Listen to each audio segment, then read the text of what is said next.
بسم الله الرحمن الرحيم الحمد لله رب العالمين إلهي ومهد إسكاله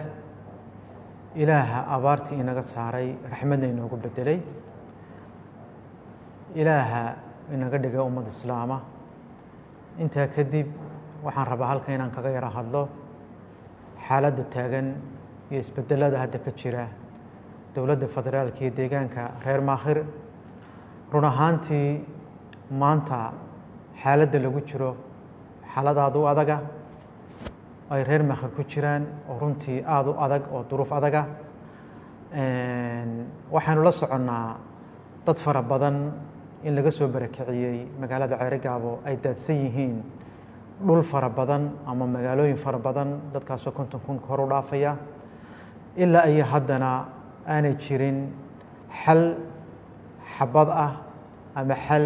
siyaasi oo kale oo ummadda hantidoodii iyo guryahoodii ay kaga soo barakaceen aan waxba la iska weydiinin waxaa jira shirar fara badan oo dhacay oo dhicisoobay kuwaasoo run ahaantii laga filayay inay midho dhal ka soo baxdo laakiin hadda ay noqotay kuwo madhalaysa dadka reer maakhir ee qurbaha jooga ama gudaha jooga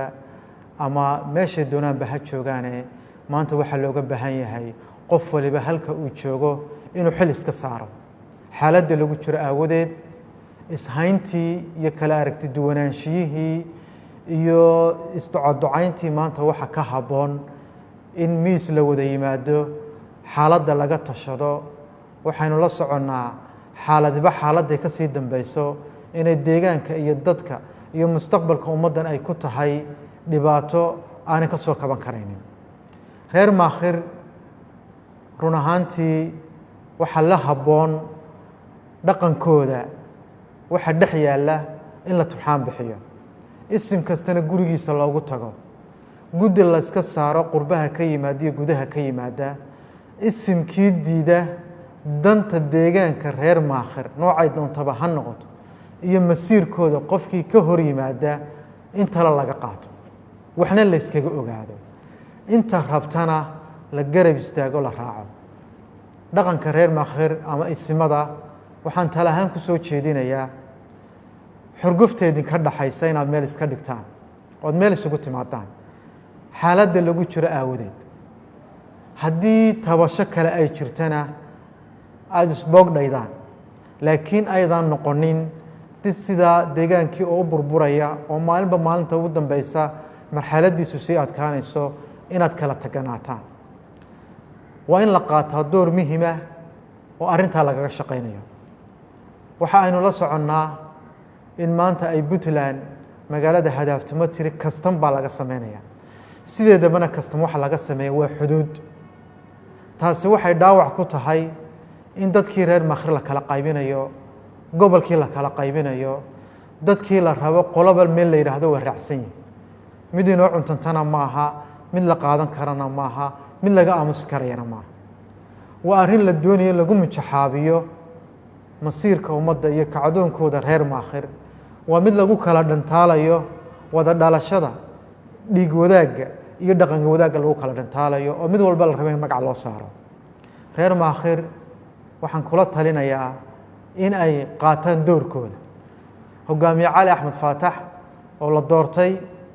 waxa loo doortay waxa weeye inuu xal ka keeno xaaladda ka taagan deegaanka reer maakhir ayuu xil saaran yahay isimada inuu baadi doono siyaasiyiinta baadi doono guurtida iyo cuqaasha baadi doono saraakiisha baadi doono hogaamiyaha waxaan leenahay maadaama lagu doortay doorkaaga shariifka ah inaad qaadataa waa mid waajiba oo aad deegaankii iyo dalkiiba dib ugu soo noqotaa waxaan kaloo rabaa halkan inaan dhaliil uga jeediyo oo aan cambaareeyo maamulka deni uu hogaaminayo dhibka ay deegaanka ku hayaan oo ay doonayaan ku kala qaybiyaan iyagoo maanta yiri hadaaftimo waa kastamna waa la yaqaanaa meesha laga sameeyo arrintaa waanu dhaliilaynaa waanu ka soo horjeednaa waana dibindaabyo fara badan oo deegaanka deni ku hayo inuu tan ugu sii daraa waa aamusnaanteenna iyo ka hadal la'aanteenna iyo jilic fara badan oo dadka deegaanka laga dareemay waxaan la soconay inuu maalin dhawata yidhi shirkadaha la geenaya buuraha calmadow macdanta gurta waxaan leeyahay kii kaa horreeyeyba adeer halkan waxba waa ka qaadi waay inaad dadkana kala gurtid deegaankana kala qaybisid barhnaa tana macdan baan ka guranayaa suurtagal kuu noqon maysee taacab oo liq haddaad liqi weydina insha allah waa lagu liqsiin doonaa walaalaheena reer khaatumo hambalyo brosees fiican baa marteen midnimaa gaadheen dhiig baa daadiseen dhaqankiinaa midayseen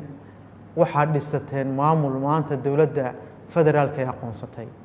hambalyaanu idin leenahay dowladda federaalkana waa ku hambalyeynaynaa aqoonsiga siisay maamulkaa khaatumo oo u qalma waxaa jira walaalayaaloo dad doonaya inay yidhaahdaan waxba la dhisanayno reer maakhira dadkaasi dadkoodii ma hayaan deegaankoodiina ma tegin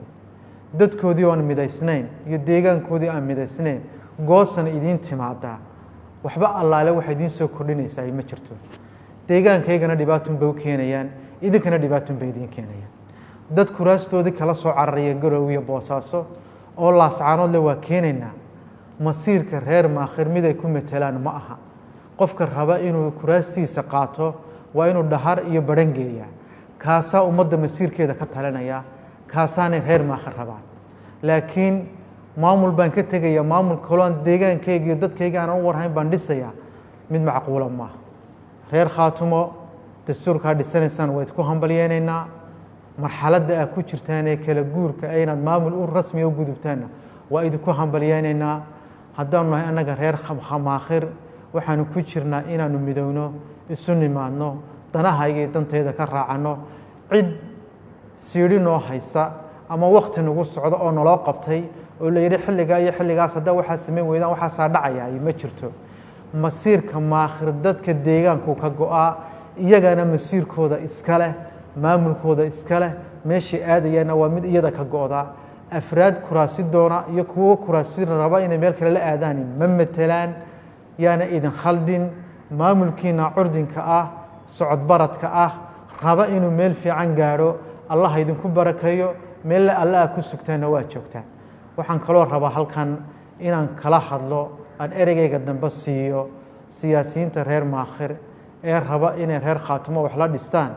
juhdiga iyo dagaalka aad kaa gelinaysaan waxaa inooga baahan isimadeenna inaynu gelino dadkeenna gelino saraakiisheenna gelino dhulkeenna gelino isukeenkeenna gelino taasaa lama huraan ah taasaana ah muhiimaddeena koowaad taasaana loo arki karaa inay tahay masiirka keliya ee laga shaqayn karaa taa weeye hadba in maamul la tago oo meel kale loo cararaa wax micna ay noo soo kordhinayso aan jajab iyo buuq iyo kala furnaan aan ahayn ma jirto waxaanay jaani siinaysaa somalilan iyo puntland bay jaani siinaysaa laakiin in aynu ka shaqayno wadajirkeenna midnimadeenna ayaa muhima wabilaahi towfiiq wasalaamu calaykum waraxmat ullaahi wabarakaatu